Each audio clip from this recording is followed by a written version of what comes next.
ladies and gentlemen, he talks on his channel a lot about the mafia, the mob, and stuff like that. And you're actually just on was it Vlad or Vlad TV? How do you pronounce that Yeah, guy's name, man? Vlad. I call him Vlad, but everyone's like, it's Vlad. I'm like, yeah. They did a 6-part series on me, Vlad. It's pretty Damn, cool. it was 6 parts. Only seen 2 pop up.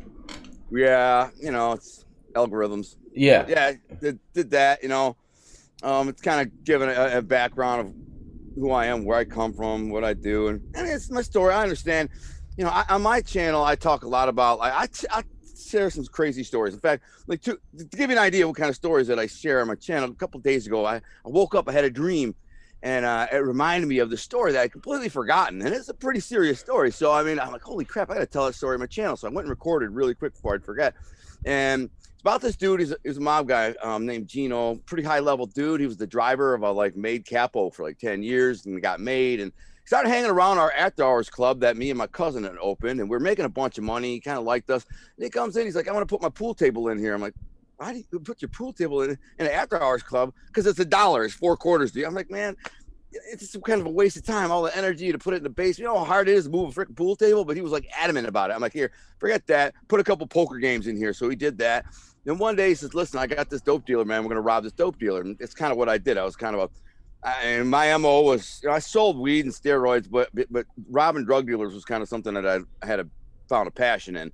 And that mostly was because we'd have these strippers working in the strip clubs. And when some guy's Chaldean or black dude came in there with a big knot, flashing, yada, yada, they'd go in the back, call us and be like, we got one to go. So me and my cousin would, mask up, glove up, and follow them, and then rob these dope dealers. And we did it gangster as hell too. I mean, we'd walk right into like the Coney Island, or the restaurant where everybody goes after the clubs, and just down in Detroit, so it really didn't matter. And we'd walk in, everyone on the ground, boom, just to the dude, walk right up to their table, bang, on the ground, zip time them, get them the money. But anyway, this particular drug robbery was a dude who was supposed to be at a stash house sitting on a bunch of money, and so we go there and we don't get a bunch of money, man. It ends up being like 4 kilos of coke and only a couple $1,000. Excuse me, it was 1 kilo of coke and 4 pounds of weed and a couple $1,000. It's kind of a waste, we got to make $5,000 each. But anyways, my gun that I used for the thing was a pump shotgun that my dad gave me when I was like 17 years old, like a hunting gun or whatever, and it was just a good intimidating gun. So we had a crash car. I don't know if you know what a crash car is, but you know what a crash car is? I'm guessing a car you don't give a shit about. Well, kind of. It's the car that follows the main car. So that way, after we do the robbery, if the cops are coming up on us, the crash car will crash and block traffic and let us get away. So you always have a crash car in these situations when you're robbing a bank or robbing one. So 2 guys in the crash car, and then we were in a burnt. I never knew this. I never knew really? that. That's crazy. Yeah, that's a pretty common thing. I never worked with anyone, so I right. But it's a pretty common thing. You always want a crash car when you're robbing a bank or robbing anybody, really, because again, if somebody calls the cops, and we do it right, man. We had police scanner, the whole nine. We'll report a robbery in progress or a gunfight or something at a location a couple miles away from the real robbery, and then all the cops rally there, and then we're over here freaking robbing. So we go in this house. It was actually a really screwy situation because nobody was supposed to be there, and it turns out the dude is in there with his girl and his kid. And of course, what are we going to do? We can't say, oh, we're sorry, there's a girl and a kid there. But anyways, when we were leaving, I threw the gun in the back seat of the regular car, not the crash car. I mean, excuse me, the crash car, not the regular, because the crash car is a good car, clean.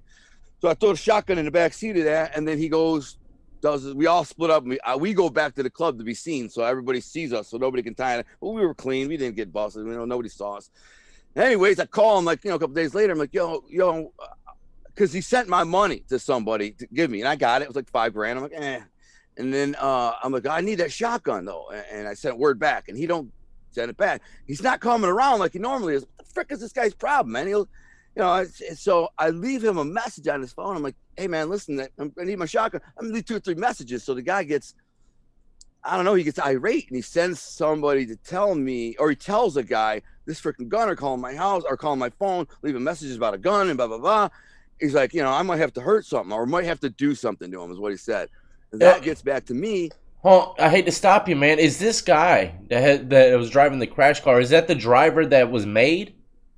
No, this is the driver that was made is the guy I'm talking about. The Okay. crash car driver was just a dude, our boy Billy, who we gave him like, a couple $1,000 to drive the crash car, and man the radio, the police radio. Okay, and Yeah. he ain't giving that gun back. He's some run, No, some run. no. So yeah. So yeah, the dude's got my gun, and I'm just like, what the frick? So he tells dude, I just want my dad's shotgun back. Kind of had some sentimental value, and so he sends word to me this. Now I get kind of nervous. I'm scared. I'm like, frickin', this is not the guy you want mad at you. He's talking about frickin' doing something to me, but I can't get to him because he lives on the west side. I live on the east side. I don't really see him much, but he was hanging around our after hours club, but now he's gone.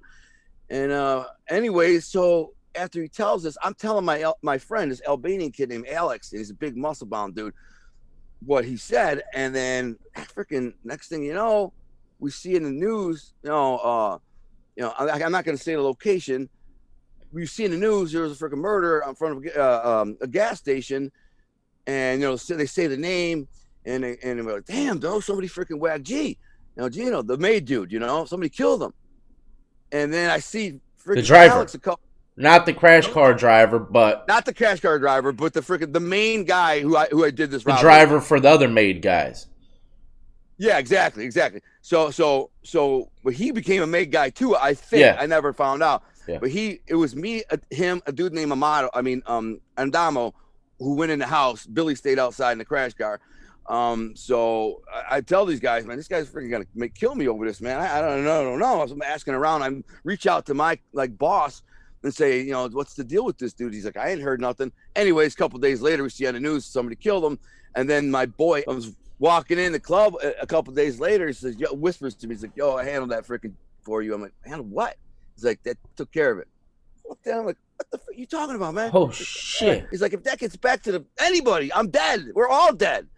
It never did, and then ended up killing a cop. And then he got arrested. They brought him to the police station, and they were like frisking him, and he still had a gun on him. And so, whatever reason, he went he thought he could shoot his way out. I don't know. He pulled his gun out, shot one of the deputies, detectives, and then they all killed him. They beat him to death and killed him, and it was in the paper. And anyways, that's like the type of story I share on my YouTube. I got I think 160 of them, and so I got a lot of stories like that, and there's people who have interest in actually making them into like a Netflix series. Some of these crazy stories. That could definitely been that right there in itself could have been a whole movie. Yeah, I know. You can title the whole movie "The Setup," something like that, and then boom, you got a whole damn movie. A good director would make it work. It work. I got a series, there's this one episode where this is another quick funny story I'll tell you, where I share the story and I call it The Enforcer. And I always thought if I just took this to the next level and said, I could build an entire show around this episode. And then, because my cousins they started a business, construction contracting business, which you're familiar with, out in the north end of the east side suburbs. And they were young, they're 22 years old. I was muscle. Nobody was handing me freaking $100,000 and saying, here, start your construction company. Nobody said, they all thought I was a dummy, which the irony is, I was probably the smartest one of them all. I write novels for a living. I've written 10 novels. I'm a CEO now, Art Thing Apparel. But back then they just saw me as muscle. And there's the main reason, bro. They saw me as what's called a defetto. A defetto is a half-breed. It literally means in Italian, defective. So if you're not pure Sicilian, they see you as defective. And they don't say it to my face, but behind my back, they'd say, Gunner or Alonzo. Alonzo's my real name. Say Alonzo. Well, my middle name's Gunner, but they say Alonzo. He's the defetto. So which means I can't never be all the way made into the family. I can't come up and be made. So they're like, all you can ever be is this low-level street soldier type of guy and what you're good at is muscle, working security and bouncing and dice games and poker games and just collecting for all these bookies and stuff, whatever.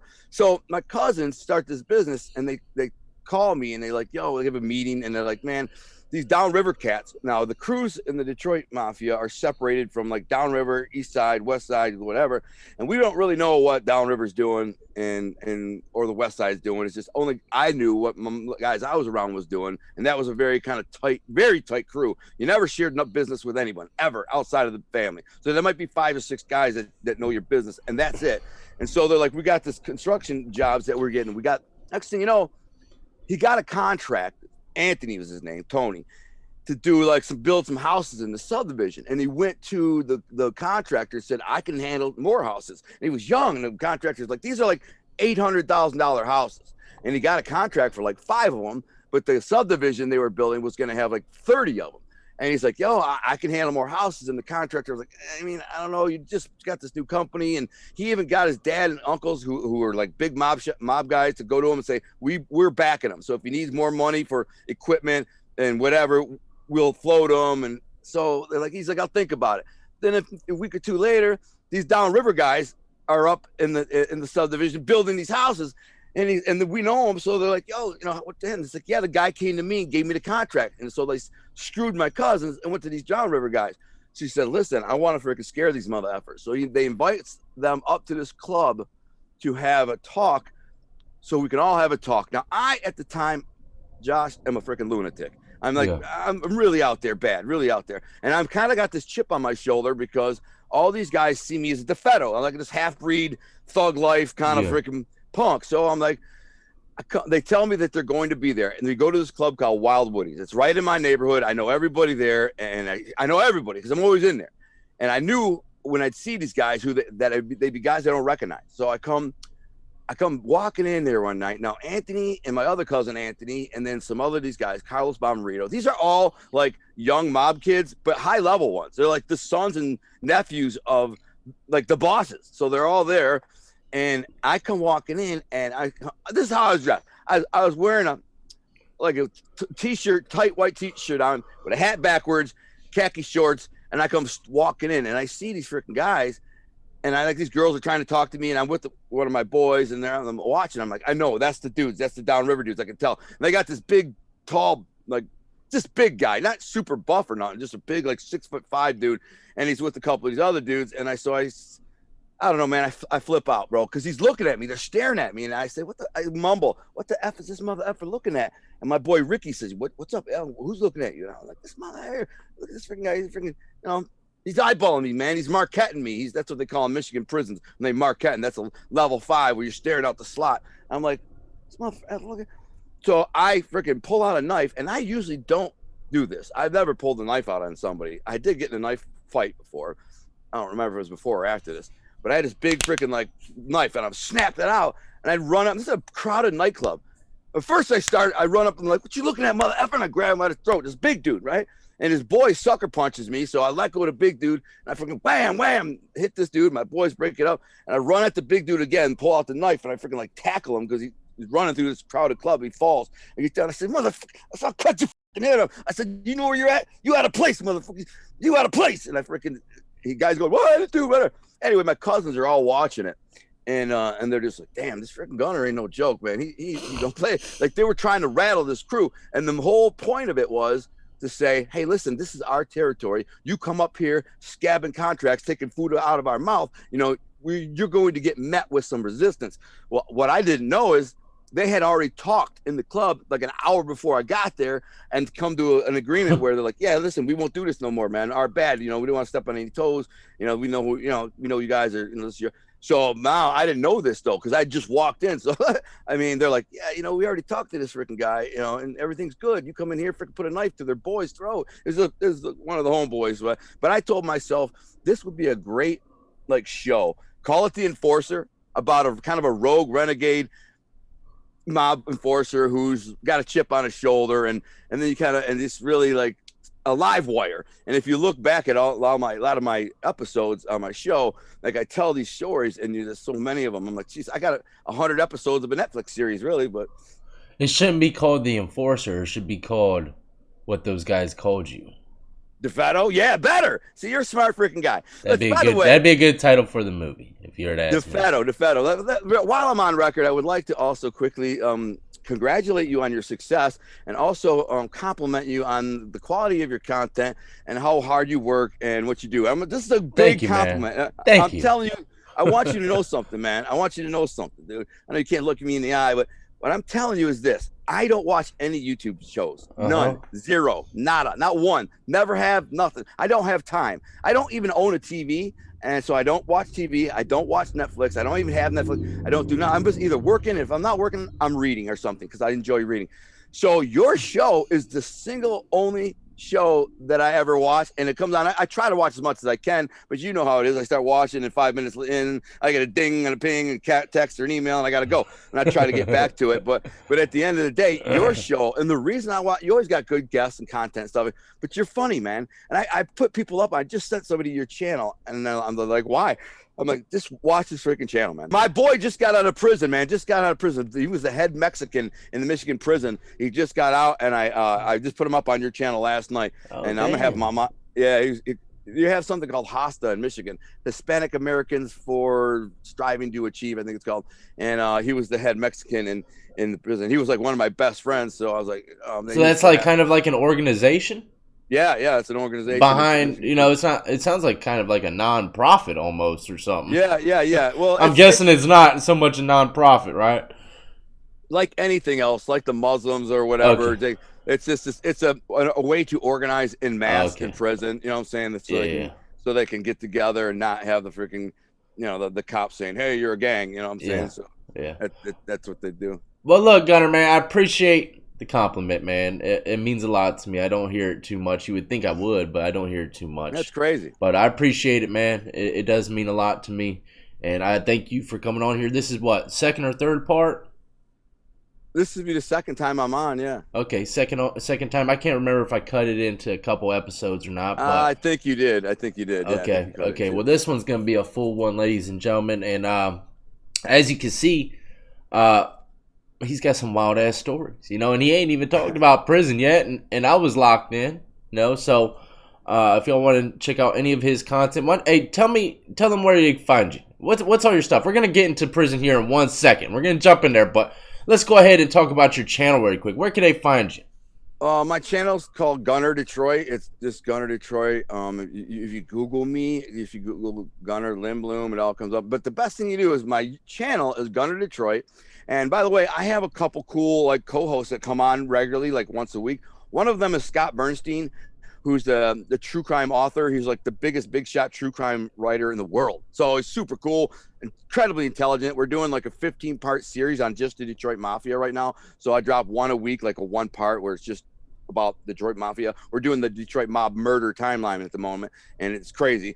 And then other co-host is Larry Mazza. So a lot of people are going to know who Larry Mazza is. He's a famous Colombo crime family capo / hitman. He worked under Greg Scarpa, Greg the Grin Reaper Scarpa. His book was just optioned to be made into a big budget film, and it's going to be directed by Nicholas Pileggi, who wrote and directed Goodfellas and Casino. So that's how big of a deal is. This guy, this director who wrote these 2 movies and directed them, is now writing and directing Larry's show, a TV series like a Sopranos.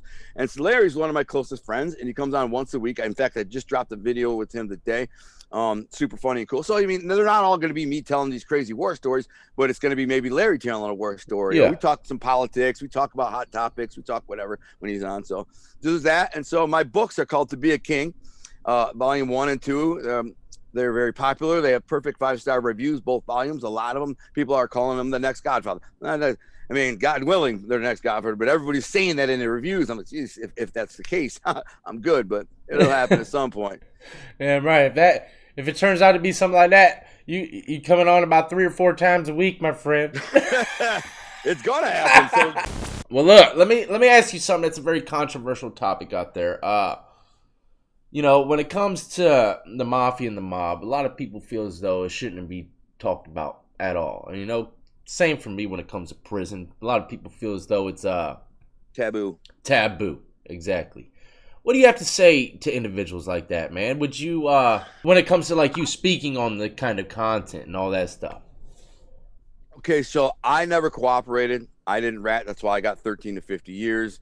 I had the option to. They came right in there and said, "You want to make this go away?" I said no, and the story, and they kept coming at me and said, "Get the frick out of here! Give me a lawyer."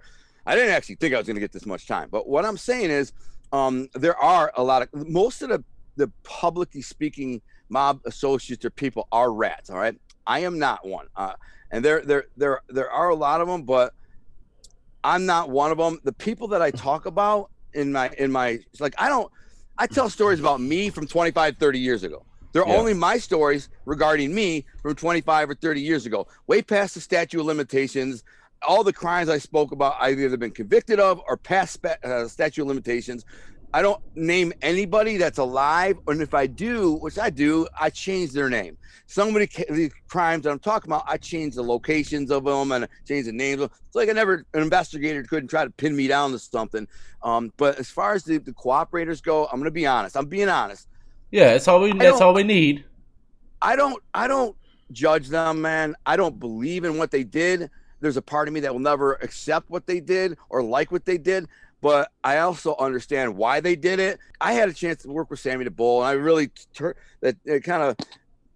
my head. I was like a lot of turmoil. Well, should I or shouldn't I? He's a big cooperator or a rat, but he's got this big following. Everybody wants to know. He started a podcast called Our Thing. Well, I own Our Thing Apparel, so that's if you look.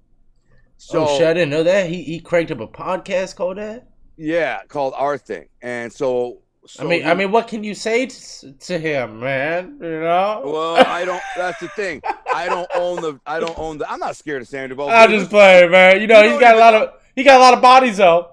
Yeah, well, he does a lot of bodies, like 40. Listen, I went on a Fox News, had me go on Fox Nation. Eric Shawn had me do this Jimmy Hoffa special, and they flew me to Detroit, and they wanted me to give my insight and knowledge. Well, he was on it too, and while we were working on this, the producer said, I want to pitch a show to the heads of Fox called Wise Guys, and what it is going to be, it's going to be you, Sammy the Bull, and a couple other guys like Larry Mazza or Michael Francis sitting around a table doing a talk show, a news talk show, hot topics, current events, culture, and you guys are just for Fox News. So it'll be the four of you, and I'm totally down. Now I thought, working with Sammy the Bull side by side, do I care? I don't. I'm like, I would work with him. We kind of had a little, rift between us. So maybe we are the ones that bump head a little bit on the show. That's only good for ratings, But I'm not judging him or whatever or any of these guys. That's for sure. I mean, I'm just. A lot of hardcore guys. I get it. You have the right to be angry and hate the dude for what he did, but I just don't have it in me anymore, man. The hate, I'm over it.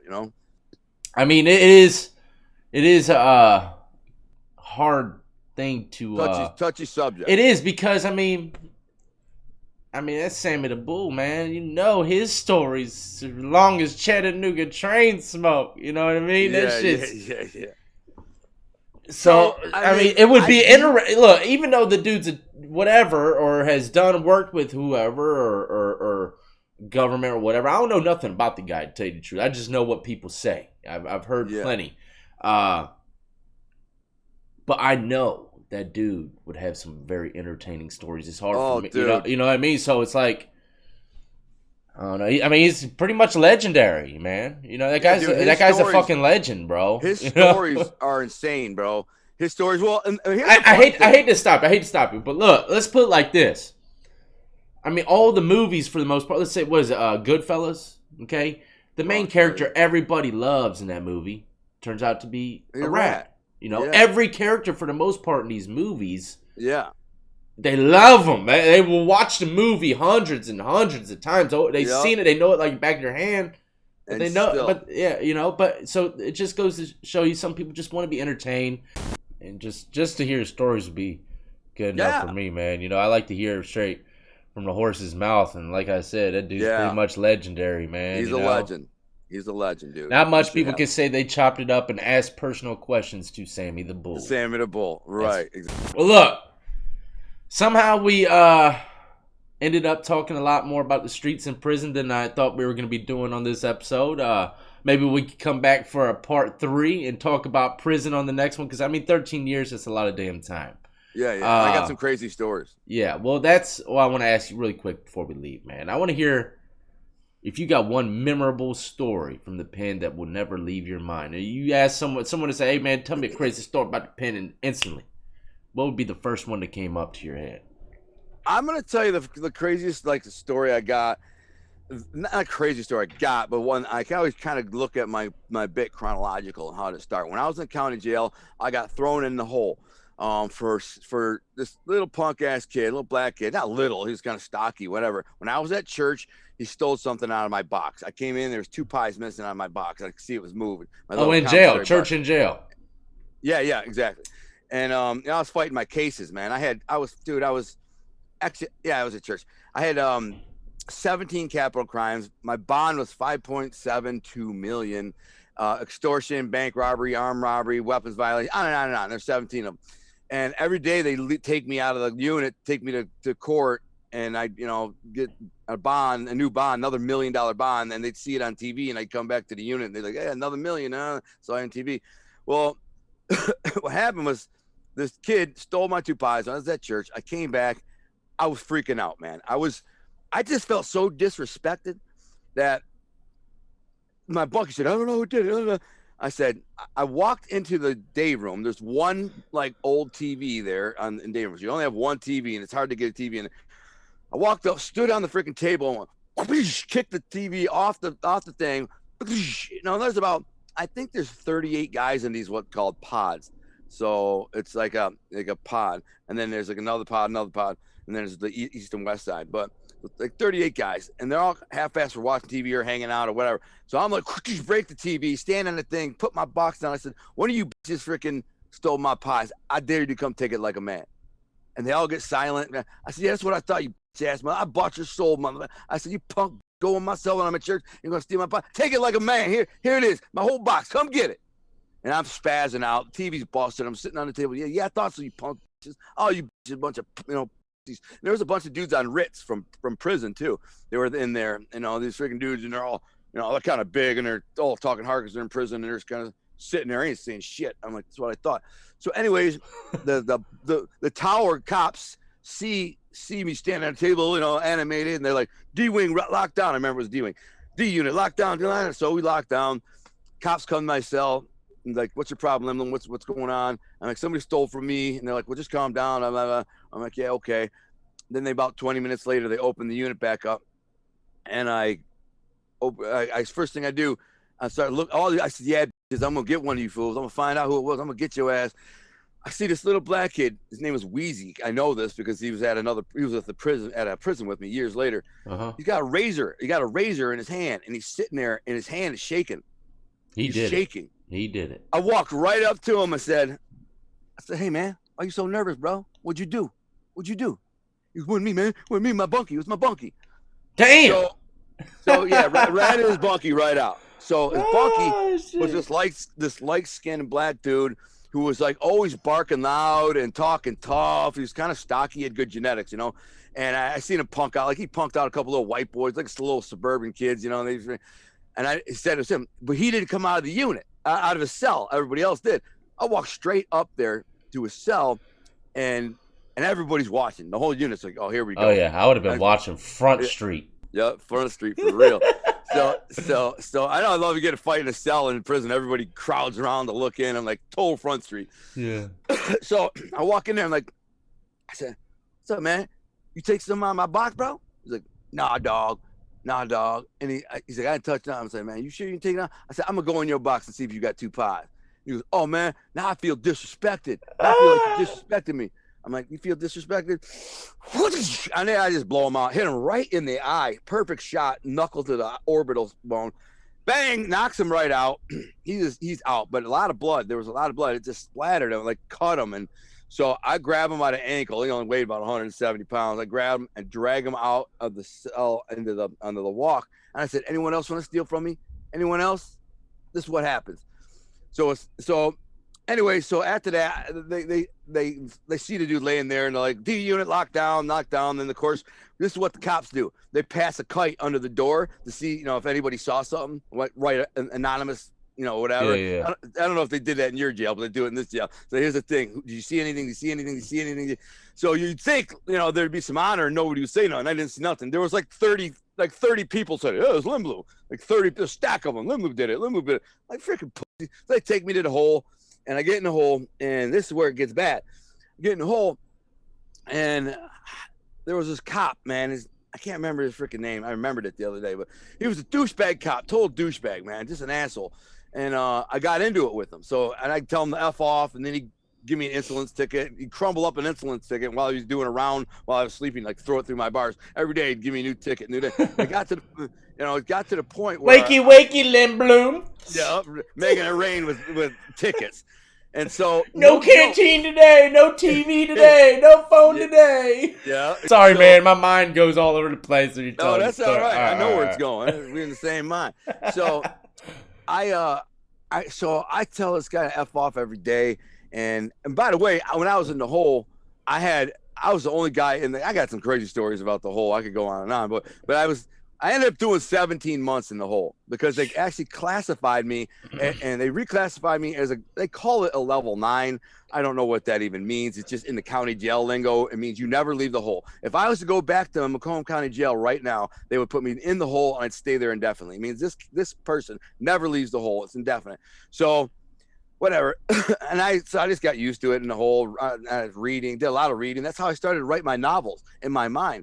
And anyways, there's some funny stories in there, but really the one I'm getting to is one day they take me to court. And by the way, I had food in there. I was the only guy in the hole that had food because a porter comes through to clean every day.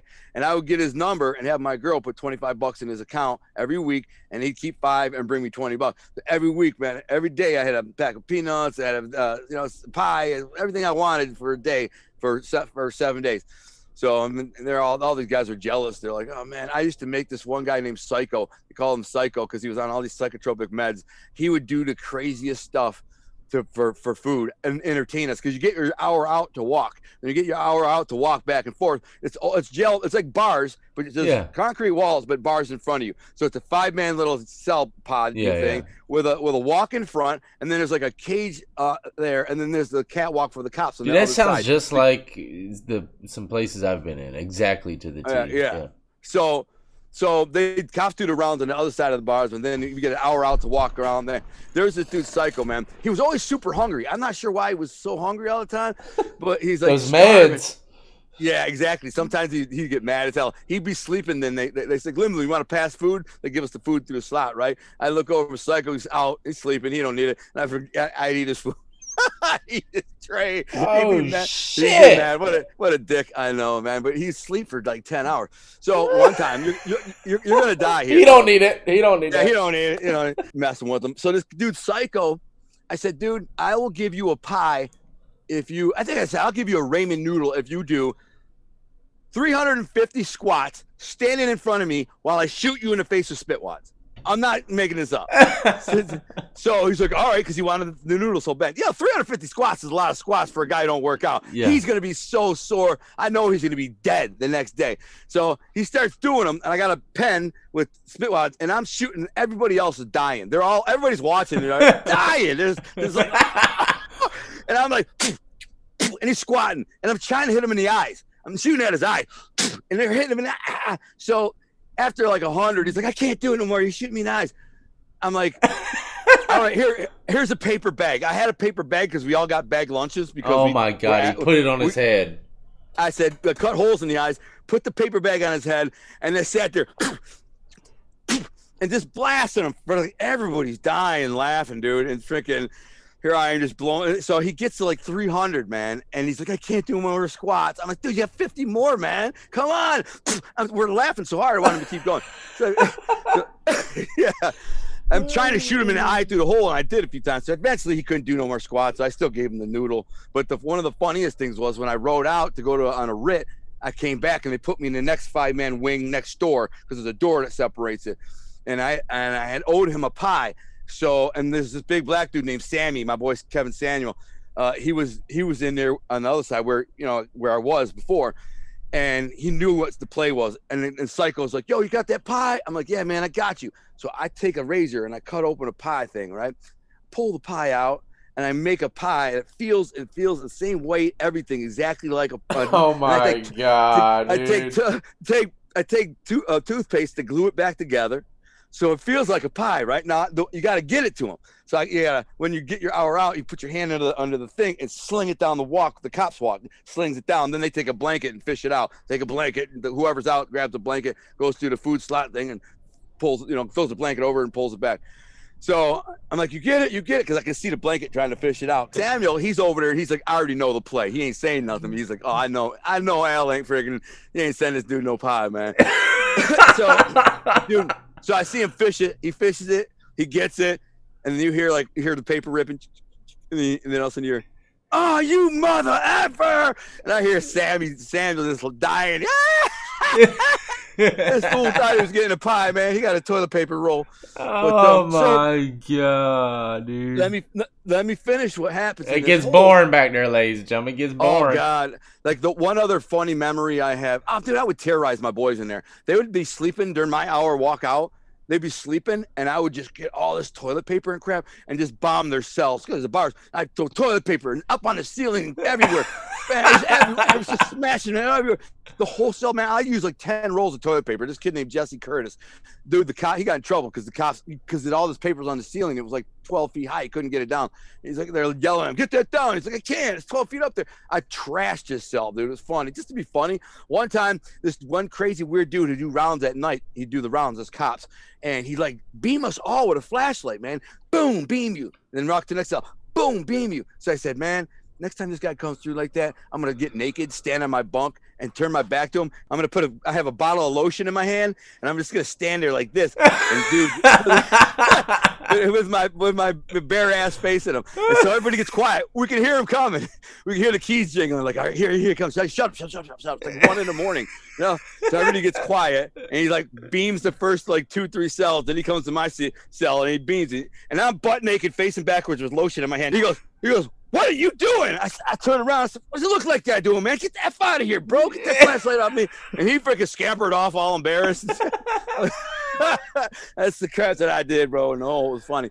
But then I got into it with the cops, and this is what the whole story I'm going to is they took me to court one day, and you got to keep in mind, I got 17 capital crimes.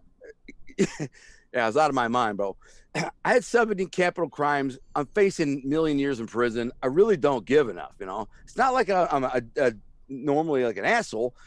So when they transport me to court or anywhere else, I have these not blues like everybody else, but a black and white striped jumpsuit, which just looks just like the cartoons. You know, back in the day, you see the cartoons, the black and white jump. That's what I had. And they cuffed me, and and they'd only move me in cuffs, and they walked me to my own holding cell. So they didn't put me in. Normally, when you're going to court, you know, they put you in all these cells with all these guys going to court. There's like maybe 6 or 8 cells filled with guys all ready to go to court. They're all in blues. They take me and they put me in a separate cell called an observation cell, where it's almost all glass. The whole thing's glass. And so I go to court, and everybody's looking at me like, dude, this guy Jeffrey Dahmer, man? Like, why is that dude all by himself with that striped suit on? And I'm looking crazy. I shaved my head bald, you know. I'm like, ah. So they take me to court. I get another bond of like $1 million or whatever it was, and then I come back, and they put me back in this observation cell, right? So I'm like, I'm bored as hell. Sometimes they'll leave you there for hours. You can kind of see the whole jail down there. It's the bubble. It's the control center. It's the intake, whatever. It's all these cells. It's a big county. There's like 12 cells all filled with guys. There's like 200 people down there. They're all yelling and talking. Hey, homie. And I'm in this one cell in the front of it all by myself. So I get bored, and I start banging out beats on the glass because it's super acoustic. Like, it's really, the glass is like boom, boom, boom, boom. So it's making beats. So now I start making beats like boom, boom, boom, boom, boom. And everybody's kind of looking at me because it's loud. It like resonates through the whole freaking jail. And after a minute or two, the cops like hit the mic, hit on the speaker. They're like, Lim, knock it off. And I just keep going, boom, boom, boom, boom, boom, boom. I'm like, I don't care about these guys. I'm facing 1 million years. I'm already in the hole permanently. Yeah. I'm facing 1 million years in prison. Why do I give an F what they say? I'm gonna do me. Yeah. So at some point, a sergeant or not, I think it was a captain. The guy with gold badges, gold regalia. You know, I mean, most of the deputies, they have the silver regalia. You know, this is the deputies county jail, but this guy comes out. He's got all the gold stuff. Yeah, he's a little higher up. Yeah, he's somebody. So he walks up, right up. Now, right here's the glass. He walks right up to the glass and says, knock it off. And I don't even blink. I'm just boom, boom, boom, boom, boom, boom. He says, do you know who I am?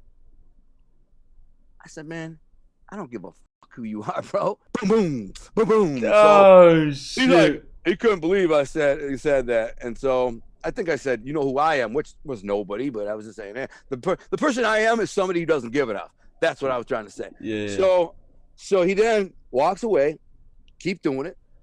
And then I gotta sit down after that, and maybe 10, 15 minutes go by. I'm laying down, on the slab, and all of a sudden the door. Bzzz. So I'm thinking I'm about to go back to the hole where they're gonna take me where I live, and I freaking stand up and look. It's the goon squad, bro. They're all freaking geared up. They're all geared up. There's about 6 or 8 of them. They got the masks on. They got and they now they're notorious for cuffing you up and beating your ass. We all know that. It's a standard procedure there in that county and probably every county. And I'm like, I said, I ain't cuffing up. So they said, step out, turn around and cuff up. I said, no, I ain't cuffing up. I said, I'll walk back to my cell. I'm cool. I'll be good. Just get me back to my cell. But I ain't going to let you freaking just beat my ass. I said, if you're going to beat my ass, come in and beat my ass while I can defend myself. You ain't going to just kill me. And they had killed guys in there too. Like I knew one guy that had been killed. They're like, do it. So right at that moment, I was like, there's a bigger dude, and like the captain says, let him have it. And he steps out of the way, and there was a short dude with the taser. And I kind of, right at the moment, he's like, we'll let him have it. And freaking, I see the guy move, and the guy, bam. And I don't know what, I kind of dodged the thing like this. Matrix, like, pow, and I see it coming. Well, one barb hit me in the chest, and one barb hit me right on my collarbone, and it didn't go in. And as I kind of, I felt it go, and I was able to swipe and was able to knock it out, swipe the freaking thing, because this one didn't get a good connection. So it wasn't a full zap. And I knock it out, and I was all right, man. And I said, I'm good. Relax. I don't go back to myself. They said, shut the door. Shut the door. Now, what the frick, man? This guy's out of control. I go and lay down. About an hour goes by. I'm thinking, what the hell, man? Hour goes by, same thing. They come back, same dudes. There's like 8 of them, and they're like, "Let me turn around and cuff up." I'm like, "I'm not cuffing up, man. You're not gonna just beat my ass. You know what I'm saying? Get me at a blind spot off camera, stomp me out. I'm gonna be able to defend myself, man. I'm not trying to get killed in here. Turn around, cuff up." I said, "I ain't cuffing up, so you got to come get me." All of a sudden, another dude was standing there, and the guy said, "Let him have it." And this time, the dude stepped out of the way, and behind him was a chick with a mace or the pepper spray, foghorn one, right? And poof, it hit me, boom, right in the face, frickin', just sucked the wind right out of me, just like, bam. Sorry, they run in there, bam, grab. They all got masks on, so doesn't bother them. But I remember people who told me that they ran into me years later. They're like, I was down there, and the whole bottom floor, like people were having a hard time breathing. Man, it went throughout the whole jail down there. He's like, but they blasted you right in the face. I'm like, yeah, I thought I was gonna die. I could barely breathe. They stomped me up a little bit, but not too bad. They cuffed me, and then they're walking me back to go. It's an elevator to go down to the hole. And this one douchebag cop, he's got my arm, and he's like yanking my arm. I got a bad shoulder, man, from working out. He's like yanking me, and he's like, stop resisting. I'm like, I said, bro, you're gonna break my freaking shoulder, man. I ain't resisting. I'm walking. I could barely breathe. I just got maced and beat up a little bit. I'm like, relax, bro. I'm not giving you no trouble. So we get around, go to the bend, and then there's the elevator, man. And the elevator has no camera on it. So I'm not joking. Exactly what happened is as soon as they like step in the elevator. As soon as I step in the elevator, I felt a hand and heard. I felt the hand like shove me forward and heard, stop resisting. And they freaking threw me in there, and 5 cops ran in there and started beating my ass. Now keep in mind, I'm cuffed, so I can't defend myself. And they're stomping me, hitting me, busting me, and they're punching me in the face or kneeing me and just like elbowing me. They're all kicking. There's this one giant dude. They call him the Big Show because he looked like that wrestler, the Big Show, huge dude. And they're all kicking me and punching me and stuff. And I'm talking just like I'm talking to you. I'm going, tough guys, real tough guys. It takes 5 of you. I got cuffs on. 5 of you guys, freaking. You're going to go home. You're going to tell your girlfriends you had to beat one up today. You're going to tell them that you had them in cuffs. There's 5. And they're going, shut up, stop resisting. Bam, hitting me with elbows and punching me. That wasn't too bad. I mean, I could take that. But then all of a sudden, the big dude, which, believe it or not, I think he was trying to help me. I do. I think he felt bad for me because all these other dudes were just stomping me, and he felt bad. So he like dropped a knee onto my head to kind of block everybody else. He's like, all right, stop resisting. And I'm like, bro, I ain't resisting, dude. I thought I was going to die. Josh, at that moment, I thought it was over. This dude's weight is like 350 pounds. So imagine putting a 350-pound weight concentrated in the size of a kneecap on your head. I thought my head felt like it was going to splatter like a grape. He's crushing it. I'm just waiting for it to go, I'm going, dude, all right, bro, you're killing me, bro. Get off my head. Get off me. Stop. I said, I'd risen, man. You kill me, bro. Get off me.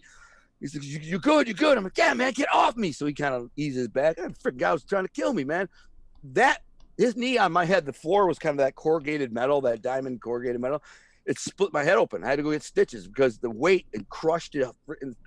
They made a cut into my head. So they take me after that. I'm got my ass beat. I'm bleeding all over the place. They take me to my cell. I don't say nothing else because I'm just got my ass beat pretty good.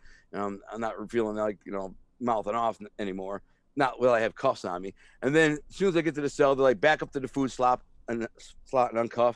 So I do that. As soon as they uncuff, I turn around. I said, now come in here, you punk ass bitch. And I'm screaming and yelling the whole hole. There's 6 of those 5-man things, so the whole hole can hear. So, anyways, that's my. And then they stuck me up in the what they call the sliders, where the sliders are actually upstairs in the tower, and these are holes within the hole basically. So you get in the back corner, they have a cell with a food slot, and then there's like another like no area, and then another thing door. But they always left it open, so people from the units could walk over and like play cards with me or just talk to me, put food in there. So it made it much easier. Now I could send money to different accounts to get food, and I spent I don't know, man, I think 14 months in the sliders, driving me insane, bro. I went through an entire winter, summer, the whole cycle. It was during the summer, it was freaking 110 degrees in there. I thought I was going to die of a heat stroke, sitting there just wringing my salt water over my head to live. Like I would take water in my sink and just ring it over my head. I'm butt naked in there, just to keep from having overheat exhaustion and having a stroke. And in the summer, it was so cold, the winter, it was so cold that there was frost on my sink in the winter. Like I wake up and there's frost. You can carve a name in frost, and it's freezing, man. They give you one freaking blanket, man, and I'm in there just freaking dying.